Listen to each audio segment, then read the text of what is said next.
So when thinking about regulation, a lot of people go into immediately looking at the question of what you want to regulate. And here, one of the challenges is if you say you want to regulate artificial intelligence, that refers to a whole suite of technologies, perhaps and referring to really just methods, statistical methods that underpin a lot of machine learning these days. And so other people say, no, you should just really focus on the use case. So the way in which it's being deployed out into the world. The difficulty there is that as you get further down the line, the people who are actually using some of these technologies in consumer-facing activities really don't understand how the underlying model works. So you face a bit of a dilemma.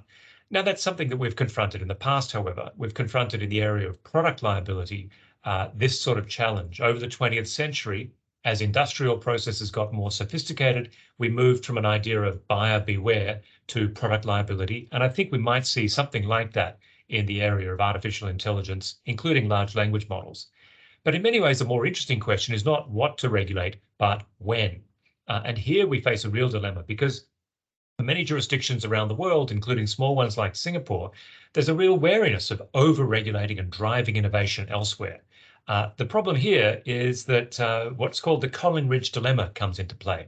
And this is the idea traced back to David Collingridge, that at an early stage of innovation, it's actually quite easy to regulate new technologies. The costs are low, the barriers are low.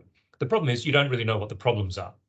The longer you wait, the clearer those problems become, but also the costs of regulation go way up.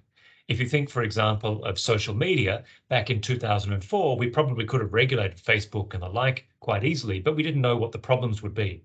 Jump forward to 2023, the problem is much clearer, but it's much harder to regulate.